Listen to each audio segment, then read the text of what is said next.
Hello guys, ਉਮੀਦ ਕਰਦੇ ਸਾਰੇ ਵਧੀਆ ਹੋਵੋਗੇ। ਸੋ ਅੱਜ ਦੀ ਜੋ ਆਪਣਾ ਟੌਪਿਕ ਹੈ ਉਹ ਹੈ CBT।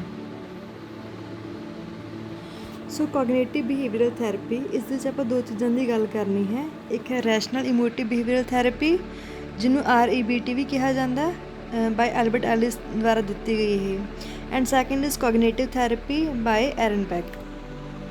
So first of all ਆਪਾਂ ਡਿਸਕਸ ਕਰਦੇ ਹਾਂ ਕਿ ਡੈਫੀਨੇਸ਼ਨ ਕੀ ਹੈ CBT ਦੀ, ਕਿ ਇਨ ਰਿਐਲਿਟੀ CBT ਹੁੰਦੀ ਕੀ ਹੈ। ਬਟ ਇਹ CBT, ਸੋ CBT ਇੱਕ ਫੋਰਮ ਹੈ ਸਾਈਕੋਥੈਰੇਪੀ ਦੀ। It is a process of teaching, coaching and reinforcing positive behaviour. CBT helps people to identify cognitive patterns or thoughts and emotions that are linked with behavior. So basically ਇਸ ਦੇ ਵਿੱਚ ਕਿਹਾ ਗਿਆ ਹੈ ਕਿ ਜੋ CBT ਇੱਕ ਫਾਰਮ ਆਫ ਸਾਈਕੋਥੈਰੇਪੀ ਹੈ, ਜਿਸਦਾ ਕਿ ਮੇਨ ਮੋਟਿਵ ਕੀ ਹੈ ਕਿ ਉਸਨੇ ਕਿਵੇਂ ਇੱਕ ਪੋਜ਼ੀਟਿਵ ਬਿਹੇਵੀਅਰ ਨੂੰ ਰੀਇਨਫੋਰਸ ਕਰਨਾ, ਟੀਚ ਕਰਨਾ ਅਤੇ ਕੋਚ ਕਰਨਾ ਹੈ। ਅਤੇ CBT ਹੈਲਪ ਕਰਦੀ ਹੈ ਲੋਕਾਂ ਨੂੰ ਆਇਡੈਂਟੀਫਾਈ ਕਰਨ ਦੇ ਵਿੱਚ ਉਹਨਾਂ ਦੇ ਕੋਗਨੇਟਿਵ ਪੈਟਰਨਸ ਨੂੰ, ਥੋਟਸ ਅਤੇ ਇਮੋਸ਼ਨਸ ਨੂੰ, ਜਿਹੜੇ ਕਿ ਉਹਦੇ ਬਿਹੇਵੀਅਰ ਦੇ ਨਾਲ ਲਿੰਕ ਨੇ। Another is CBT is generally short term and focus on helping clients deal with the very specific problem। ਤਾਂ ਕਹਿੰਦੇ ਕਿ ਜੋ CBT ਹੈ ਜਨਰਲੀ ਇੱਕ ਸ਼ਾਰਟ ਟਰਮ ਮੈਥਡ ਹੈ, ਇੱਕ ਜਾਂ ਆਪਾਂ ਟੈਕਨੀਕ ਕਹਿ ਸਕਦੇ ਹਾਂ, ਜਿਹੜੀ ਕਿ ਫੋਕਸ ਕਰਦੀ ਹੈ ਕਿ ਆਪਾਂ ਕਿਵੇਂ ਲੋਕਾਂ ਦੀ ਹੈਲਪ ਕਰਨੀ ਹੈ, ਆਪਣੇ ਕਲਾਇੰਟਸ ਨੂੰ ਆਪਾਂ ਕਿੱਦਾਂ ਡੀਲ ਕਰਨਾ ਹੈ, ਤਾਂ ਕਿ ਉਹ ਅਗਰ ਆਪਣੀ ਪ੍ਰੋਬਲਮ ਦੇ ਨਾਲ, ਕਿਸੇ ਵੀ ਸਪੈਸੀਫਿਕ ਪ੍ਰੋਬਲਮ ਦੇ ਨਾਲ ਕੋਪ ਅਪ ਕਰ ਪਾਉਣ ਅਤੇ ਡੀਲ ਕਰ ਪਾਉਣ। CBT is commonly used to treat a wide range of disorders। ਕਹਿੰਦੇ ਜੋ CBT ਹੈ commonly ਯੂਜ਼ ਕੀਤੀ ਜਾਂਦੀ ਹੈ ਟਰੀਟ ਕਰਨ ਦੇ ਲਈ ਜੋ ਵਾਈਡ ਰੇਂਜ ਆਫ ਡਿਸਆਰਡਰਸ ਨੇ, ਇਨਕਲੂਡਿੰਗ ਫੋਬੀਆਜ਼ ਹੋ ਗਏ like social phobia, agoraphobia, claustrophobia and so on. Addictions ਹੋ ਗਈ like substance abuse and other addiction, depression and anxiety. So ਇਹਨਾਂ ਸਭ ਨੂੰ ਡੀਲ ਕਰਨ ਦੇ CBT ਇੱਕ ਬਹੁਤ ਕ੍ਰੂਸ਼ੀਅਲ ਰੋਲ ਪਲੇ ਕਰਦੀ ਹੈ। ਉਸ ਤੋਂ ਬਾਅਦ ਐਰਨ ਬੈਕ ਕੋਗਨੇਟਿਵ ਬਿਹੇਵੀਅਰਲ ਥੈਰੇਪੀ ਆ ਜਾਂਦੀ ਹੈ। ਇਹਨਾਂ ਨੇ ਕਿਵੇਂ ਜੋ ਕੋਗਨੇਟਿਵ ਥੈਰੇਪੀ ਆ ਉਹ ਇਸਟੈਬਲਿਸ਼ ਕੀਤੀ। ਸੋ ਬੇਸਿਕਲੀ ਜੋ ਐਰਨ ਬੈਕ ਨੇ ਇੱਕ ਐਨਾਲਿਟਿਕ ਸਾਈਕੋਥੈਰੇਪਿਸਟ ਨੇ। ਇਨ ਅਰਲੀ 1960 ਦੇ ਵਿੱਚ ਐਰਨ ਬੈਕ ਨੇ ਡਿਵੈਲਪ ਕੀਤੀ ਸੀ ਇਸ ਅਪਰੋਚ ਨੂੰ, ਜਿਹਨੂੰ ਕੋਗਨੇਟਿਵ ਥੈਰੇਪੀ ਕਿਹਾ ਜਾਂਦਾ ਹੈ। ਇਹਦਾ ਰਿਜ਼ਲਟ ਕੀ ਸੀਗਾ ਕਿ ਉਸਨੇ ਆਪਣੀ ਰਿਸਰਚ ਕੀਤੀ ਸੀ ਡਿਪਰੈਸ਼ਨ ਦੇ ਉੱਪਰ, ਤਾਂ ਉਹਨਾਂ ਨੇ ਆਪਣੀ ਰਿਸਰਚ ਦੇ ਵਿੱਚ ਦੇਖਿਆ ਕਿ ਆਪਾਂ ਨੂੰ ਕੋਗਨੇਟਿਵ ਥੈਰੇਪੀ ਦੀ ਜ਼ਰੂਰਤ ਹੈ, ਤਾਂ ਉਹਨਾਂ ਨੇ ਇਹ ਡਿਵੈਲਪ ਕੀਤੀ। ਸੋ ਐਰਨ ਬੈਕ ਨੇ ਅਬਜ਼ਰਵੇਸ਼ਨ ਕੀਤੀ ਸੀ ਡਿਪਰੈਸਡ ਕਲਾਇੰਟਸ ਦੇ ਉੱਪਰ ਕਿ ਉਹ ਕਿੱਦਾਂ ਰਿਵੀਲ ਕਰਦੇ ਨੇ। ਉਹਨਾਂ ਨੇ ਕਿਹਾ ਕਿ ਉਹਨਾਂ ਦੇ ਅਕੋਰਡਿੰਗ ਇਹ ਮੰਨਿਆ ਜਾਂਦਾ ਸੀਗਾ ਕਿ ਜੋ ਲੋਕ ਹੁੰਦੇ ਨੇ ਆਪਣੇ ਨੈਗੇਟਿਵ ਬਾਇਸ, ਜੋ ਉਹਨਾਂ ਦੇ ਨੈਗੇਟਿਵ ਥੋਟ ਪੈਟਰਨ ਹੈ, ਉਹਨੂੰ ਸਭ ਕਿਤੇ ਉਹ ਇੰਟਰਪ੍ਰੇਟ ਕਰ ਲੈਂਦੇ ਨੇ, ਅਤੇ ਉਹਨਾਂ ਦੀ ਜਿਹੜੀ ਕੋਗਨੇਟਿਵ ਡਿਸਟੋਰਸ਼ਨ ਹੋ ਜਾਂਦੀ ਹੈ ਕਿ ਕਿਵੇਂ ਹਰ ਇੱਕ ਆਪਣੇ ਲਾਈਫ ਇਵੈਂਟ ਨੂੰ, ਸਰਟਨ ਲਾਈਫ ਇਵੈਂਟਸ ਨੂੰ ਉਹ ਕਿੱਦਾਂ ਆਪਣੇ ਆਲ ਓਵਰ ਜਨਰਲਾਈਜੇਸ਼ਨ ਕਰ ਲੈਂਦੇ ਨੇ, ਰਾਈਟ। ਕਿ ਕਿਵੇਂ ਇੱਕ ਅਗਰ ਉਹਨਾਂ ਦੀ ਲਾਈਫ 'ਚ ਕੋਈ ਵੀ ਇੱਦਾਂ ਦਾ ਇਵੈਂਟ ਹੋ ਗਿਆ, ਨੈਗੇਟਿਵ ਇਵੈਂਟ ਹੋ ਗਿਆ, ਤਾਂ ਸਾਰੀ ਪੋਜ਼ੀਟਿਵ ਸਿਚੁਏਸ਼ਨ ਦੇ ਉੱਪਰ ਵੀ ਉਸ ਨੈਗੇਟਿਵ ਇਵੈਂਟ ਨੂੰ ਉਹ ਇੰਟਰਪ੍ਰੇਟ ਕਰ ਲੈਣਗੇ। So back called it ਕੋਗਨੇਟਿਵ therapy. ਤੋਂ ਸਭ ਇਸ ਚੀਜ਼ਾਂ ਨੂੰ ਬੈਕ ਨੇ ਕਿਹਾ ਸੀ ਕਿ ਇਹ ਕੋਗਨੇਟਿਵ ਥੈਰੇਪੀ ਹੈ, ਬਿਕਾਜ਼ ਇਹਦੇ ਵਿੱਚ ਸਿਰਫ ਇੰਪੋਰਟੈਂਸ ਦਿੱਤੀ ਜਾਂਦੀ ਸੀ ਥਿੰਕਿੰਗ ਨੂੰ। ਬਟ ਹੁਣ ਇਸ ਨੂੰ ਕੋਗਨੇਟਿਵ ਬਿਹੇਵੀਅਰਲ ਥੈਰੇਪੀ ਕਿਹਾ ਜਾਂਦਾ ਹੈ, ਮਤਲਬ ਬਿਕੋਜ਼ ਥੈਰੇਪੀ ਹੈ employees behavioural techniques as well, ਕਿਉਂਕਿ ਹੁਣ ਇਸ ਦੇ ਵਿੱਚ ਕਿ ਬਿਹੇਵੀਅਰਲ ਟੈਕਨੀਕਸ ਵੀ ਆ ਚੁੱਕੀਆਂ ਨੇ। ਉਸ ਤੋਂ ਬਾਅਦ ਆਪਾਂ now we discussed about basic principles of cognitive therapy. So first ਹੈ ਆਰਬਿਟਰੀ ਇਨਫਰੈਂਸਿਸ। ਸੋ ਬੇਸਿਕਲੀ ਇਸ ਦੇ ਵਿੱਚ ਕੀ ਹੁੰਦਾ ਹੈ, ਜੋ ਆਰਬਿਟਰੀ ਇਨਫਰੈਂਸਿਸ ਹੈ, ਇਸ ਦੇ ਵਿੱਚ ਕੀ ਹੁੰਦਾ ਕਿ ਵਿਦਾਊਟ ਐਨੀ ਐਵੀਡੈਂਸ ਜੋ ਪਰਸਨ ਹੁੰਦਾ ਉਹ ਕਨਕਲੂਜ਼ਨ ਦੇ ਉੱਪਰ ਪਹੁੰਚ ਜਾਂਦਾ ਹੈ। ਉਸਦੇ ਕੋਲ ਕੋਈ ਵੀ ਐਵੀਡੈਂਸ ਨਹੀਂ ਹੁੰਦਾ ਕਿਸੇ ਵੀ ਪ੍ਰੋਬਲਮ ਦਾ, ਉਹ ਸਿੰਪਲ ਕਨਕਲੂਜ਼ਨ ਦੇ ਉੱਪਰ ਜੰਪ ਕਰ ਜਾਂਦਾ। ਫੋਰ ਐਗਜ਼ਾਮਪਲ, ਆਪਣੇ ਕੋਲ ਇੱਕ ਪਰਸਨ ਦੇ ਇੱਕ ਥੋਟਸ ਨੇ ਕਿ ਫੋਰਨ ਕੰਟਰੀ ਹੁੰਦੀਆਂ ਨੇ ਜਾਂ ਫਿਰ ਆਪਾਂ ਅਦਰ ਕੰਟਰੀਜ਼ ਜਾਣਦੇ ਤਾਂ ਉਹ ਆਪਣੇ ਲਈ ਅਨਸੇਫ ਨੇ, ਬਟ ਉਹਦੇ ਕੋਲ ਕੋਈ ਵੀ ਐਵੀਡੈਂਸ ਨਹੀਂ ਹੈਗਾ। ਸੋ ਜੋ ਉਸਦੇ ਜੋ ਨੈਗੇਟਿਵ ਟ੍ਰੇਡ ਨੇ ਉਹਦੇ ਸਕੀਮਾਜ਼ ਨੂੰ ਇਫੈਕਟ ਕਰ ਰਹੇ ਨੇ। ਸੋ ਜਿਹਦੇ ਸਕੀਮਾਜ਼ ਨੇ ਉਸਦੇ ਕੋਗਨੇਟਿਵ ਐਰਰ ਲੈ ਕੇ ਆ ਰਹੇ ਨੇ, ਐਂਡ ਇਸਦਾ ਕਿ ਵਾਈਸ ਵਰਸਾ ਹੁੰਦਾ ਰਹਿੰਦਾ, ਅਤੇ ਜਿਹੜਾ ਇਹ ਰਿਵਰਸ ਇਫੈਕਟ ਹੈ ਅਗੇਨ ਐਂਡ ਅਗੇਨ ਇਹ ਸ਼ੋ ਹੁੰਦਾ ਜਾਂਦਾ। ਉਸ ਤੋਂ ਬਾਅਦ ਆਪਣੇ ਕੋਲ ਨੈਕਸਟ ਆ ਜਾਂਦਾ ਸਿਲੈਕਟਿਵ ਐਬਸਟਰੈਕਸ਼ਨਸ। ਇਸ ਦੇ ਵਿੱਚ ਕੀ ਆ ਜਾਂਦਾ, ਸਿਲੈਕਟਿਵ ਐਬਸਟਰੈਕਸ਼ਨ ਦੇ ਵਿੱਚ ਕੀ ਹੁੰਦਾ ਕਿ ਜੋ ਪਰਸਨ ਹੁੰਦਾ ਉਹ ਕਿਸੇ ਵੀ ਸਰਟਨ ਡਿਟੇਲਸ ਉੱਪਰ ਫੋਕਸ ਕਰਦਾ ਹੈ, ਅਤੇ ਜੋ ਅਦਰ ਡਿਟੇਲਸ ਹੁੰਦੇ ਨੇ ਉਹਨਾਂ ਨੂੰ ਇਗਨੋਰ ਕਰ ਦਿੰਦਾ। ਸਪੋਜ਼ ਇੱਕ ਮਦਰ ਨੇ ਇੱਕ ਸਰਪ੍ਰਾਈਜ਼ ਪਾਰਟੀ ਅਰੇਂਜ ਕੀਤੀ ਆਪਣੇ ਬੇਟੇ ਦੇ ਲਈ, ਪਰ ਬੱਚਾ ਖੁਸ਼ ਨਹੀਂ ਹੈਗਾ, ਉਹਦਾ ਜਿਹੜਾ ਸਨ ਉਹ ਖੁਸ਼ ਨਹੀਂ ਹੈਗਾ। ਕਿਉਂਕਿ ਉਸਨੂੰ ਲੱਗਦਾ ਹੈ ਕਿ ਉਸਦੀ ਮੰਮਾ ਨੇ ਇੱਕ ਐਰਰ ਕੀਤਾ ਹੈ। ਉਹ ਐਰਰ ਕੀ ਸੀਗਾ ਕਿ ਉਸਨੇ ਪਾਰਟੀ ਤਾਂ ਕੀਤੀ ਬਟ ਮੇਰੇ ਕੁਝ ਫਰੈਂਡਸ ਨੂੰ ਇਨਵਾਈਟ ਨਹੀਂ ਕੀਤਾ। ਤਾਂ ਉੱਥੇ ਉਹਨਾਂ ਨੂੰ ਕੀ ਲੱਗ ਰਿਹਾ, ਜੋ ਇੱਕ ਪੋਜ਼ੀਟਿਵ ਜੋ ਉਸਨੇ ਮੰਮਾ ਨੇ ਇੰਨਾ ਕੁਛ ਕੀਤਾ ਉਸਨੂੰ ਇਗਨੋਰ ਕਰ ਰਿਹਾ ਉਹ, ਬਟ ਇੱਕ ਨੈਗੇਟਿਵ ਇਫੈਕਟ ਦੇ ਉੱਪਰ ਕੀ ਕਰ ਰਿਹਾ, ਇੱਕ ਕੰਸੈਪਟ ਦੇ ਉੱਪਰ ਫੋਕਸ ਕਰ ਰਿਹਾ। ਉਸ ਤੋਂ ਨੈਕਸਟ ਹੈ ਆਪਣਾ ਓਵਰ ਜਨਰਲਾਈਜੇਸ਼ਨ। ਇੱਕ ਪ੍ਰੋਸੈਸ ਹੁੰਦੀ ਆ ਇਹਦੇ ਵਿੱਚ ਕਹਿੰਦਾ ਕਿ ਜੋ ਪਰਸਨ ਹੁੰਦਾ ਵੈਰੀ ਲਿਟਲ ਇਨਫੋਰਮੇਸ਼ਨ ਦੇ ਉੱਪਰ ਵੈਰੀ ਲਿਟਲ ਇਨਫੋਰਮੇਸ਼ਨ ਤੋਂ ਕੀ ਕਰਦਾ ਹੈ ਕਿ ਕਨਕਲੂਜਨ ਨੂੰ ਡਰਾਈਵ ਕਰ ਲੈਂਦਾ ਹੈ, ਇਹ ਕਨਕਲੂਜਨ ਦੇ ਉੱਪਰ ਪਹੁੰਚ ਜਾਂਦਾ ਹੈ। ਸੋ ਅਗਰ ਆਪਾਂ ਕਿਸੇ ਫੋਰਨਰ ਨੂੰ ਅਗਰ ਮਿਲਦੇ ਹਾਂ ਤਾਂ ਉਹ ਪਰਸਨ ਕੀ ਕਰੂਗਾ ਕਿ ਉਸ ਫੋਰਨਰ ਨੇ ਕੀ ਕੀਤਾ ਨਾ, ਇੱਕ ਥੋੜ੍ਹਾ ਰੂਡ ਬਿਹੇਵ ਕੀਤਾ, ਇੱਕ ਵਧੀਆ ਮਤਲਬ ਉਸ ਨਾਲ ਵਧੀਆ ਗੱਲਬਾਤ ਨਹੀਂ ਕੀਤੀ, ਤਾਂ ਉਹ ਪਰਸਨ ਨੇ ਆਪਣੇ ਮਾਈਂਡ ਦੇ ਵਿੱਚ ਕੀ ਇੰਟਰਪ੍ਰੀਟੇਸ਼ਨ ਕਰ ਲਈ ਕਿ ਸਾਰੇ ਦੇ ਸਾਰੇ ਜਿਹੜੇ ਫੋਰਨਰ ਹੁੰਦੇ ਨੇ ਉਹ ਸੇਮ ਹੀ ਹੁੰਦੇ ਨੇ, ਤਾਂ ਇੱਥੇ ਵੀ ਉਹਨੇ ਇੱਕ ਐਰਰ ਨੂੰ ਕਮਿਟ ਕਰ ਲਿਆ। ਸੋ ਨੈਕਸਟ ਹੈ ਮੈਗਨੀਫਿਕੇਸ਼ਨ ਐਂਡ ਮਿਨੀਮਾਈਜੇਸ਼ਨ। ਸੋ ਮੈਗਨੀਫਿਕੇਸ਼ਨ ਕੀ ਹੋ ਜਾਂਦਾ ਹੈ ਕਿ ਆਪਾਂ ਓਵਰ ਐਸਟੀਮੇਸ਼ਨ ਲਗਾ ਲੈਂਦੇ ਇੱਕ ਸਿੰਗਲ ਇਵੈਂਟ ਨੂੰ ਲੈ ਕੇ ਦੈਨ ਦਾ ਐਕਚੁਅਲ ਦੇ ਨਾਲੋਂ। ਫਾਰ ਐਗਜ਼ਾਮਪਲ ਅਗਰ ਮੈਂ ਇੱਕ ਗੁੱਡ ਲੈਕਚਰ ਡਿਲੀਵਰ ਕਰਨ ਦੇ ਵਿੱਚ ਕੀ ਆ ਫੇਲ ਹੋ ਗਈ ਹਾਂ, ਮੈਂ ਨਹੀਂ ਵਧੀਆ ਕਰ ਪਾਈ, ਰਾਈਟ। ਸੋ ਮੈਂ ਕੀ ਕਰ ਲਿਆ, ਮੈਂ ਕਨਕਲੂਡ ਕਰ ਲਿਆ ਕਿ ਮੈਂ ਕਦੇ ਵੀ ਗੁੱਡ ਲੈਕਚਰ ਡਿਲੀਵਰ ਕਰ ਹੀ ਨਹੀਂ ਸਕਦੀ, ਤਾਂ ਇੱਥੇ ਮੈਂ ਕੀ ਕਰ ਲਿਆ ਇੱਕ ਸਿੰਗਲ ਇਵੈਂਟ ਨੂੰ ਓਵਰ ਦੇ ਸਾਰੇ ਕਿਤੇ ਐਕਚੁਅਲ ਦੇ ਵਿੱਚ ਅਪਲਾਈ ਕਰਤਾ। ਸੋ ਮਿਨੀਮਾਈਜੇਸ਼ਨ ਦੇ ਵਿੱਚ ਕੀ ਆ ਜਾਂਦਾ ਹੈ, ਇਸ ਦੇ ਵਿੱਚ ਹੁੰਦਾ ਜੋ minimising value of some event than what it is actually. Example ਮੈਂ ਦਿੰਦੀ ਹਾਂ ਤੁਹਾਨੂੰ, ਇਹਦੇ 'ਚ ਆਪਾਂ ਕਹਿ ਸਕਦੇ ਇੱਕ ਫੋਰ ਐਗਜ਼ਾਮਪਲ ਇੱਕ ਪਰਸਨ ਆਪਣੇ ਲਈ ਕੁਝ ਵੀ 10 ਕੁ ਚੀਜ਼ਾਂ ਲੈ ਕੇ ਆਇਆ, ਰਾਈਟ। ਸੋ ਇੱਕ ਮਿਸ ਕਰਤੀਆਂ ਉਸਨੇ।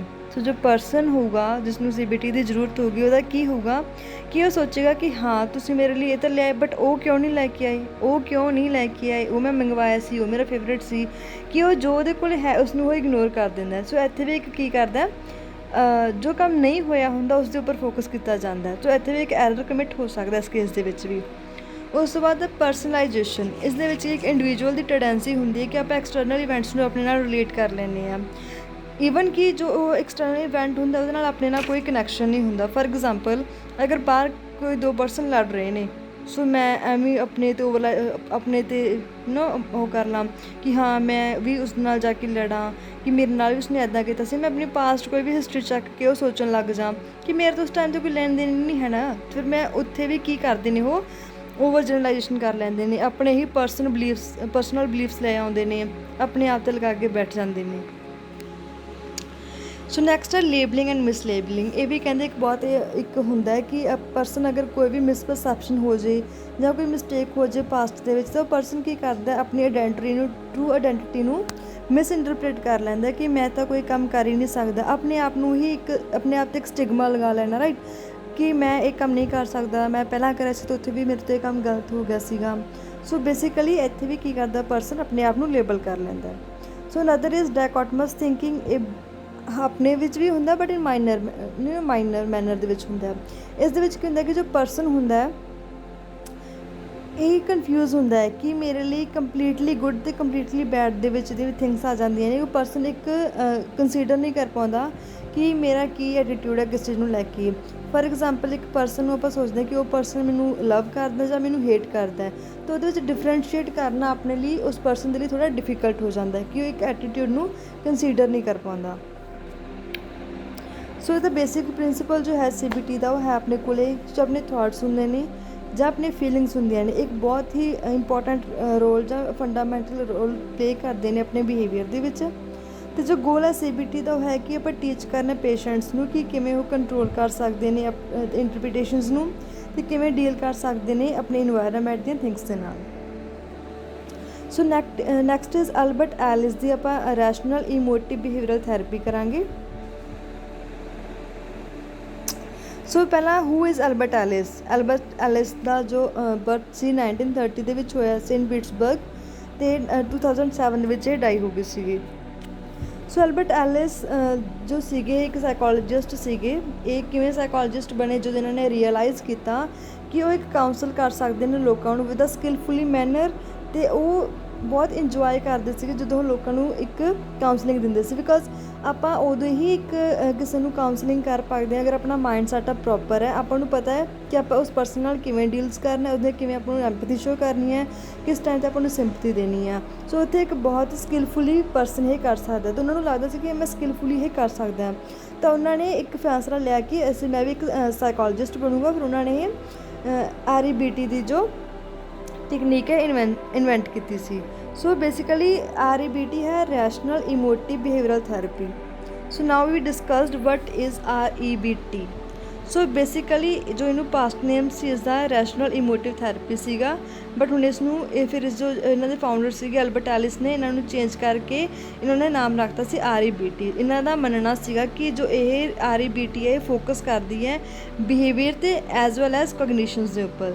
ਸੋ ਜੋ ਐਲਿਸ ਸੀਗੇ ਕੋਲੰਬੀਆ ਦੇ ਟ੍ਰੇਨਡ ਕਲੀਨਿਕਲ ਸਾਈਕੋਲੋਜਿਸਟ ਸੀਗੇ ਜੋ ਫਾਰਮੂਲੇਟ ਕਰਦੇ ਸੀ, ਉਹਨਾਂ ਨੇ ਆਪਣੀ ਟ੍ਰੀਟਮੈਂਟ ਨੂੰ ਫਾਰਮੂਲੇਟ ਕੀਤਾ ਸੀਗਾ।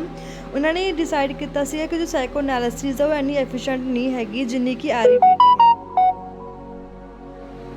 ਉਸ ਤੋਂ ਬਾਅਦ REBT ਥਿਊਰੀ ਆਫ ਥਿਊਰੇਟਿਕਲ ਪ੍ਰੋਸੈਸ ਦੇ ਵਿੱਚ ਕਿਵੇਂ ਆ ਜਾਂਦਾ, ਬੇਸਿਕਲੀ ਇਹਦੀ ਥਿਊਰੀ ਥੈਰੇਪੀਟਿਕ ਆਪਾਂ ਦੇ ਵਿੱਚ ਕਿਵੇਂ ਲੈ ਕੇ ਚੱਲ ਸਕਦੇ ਹਾਂ।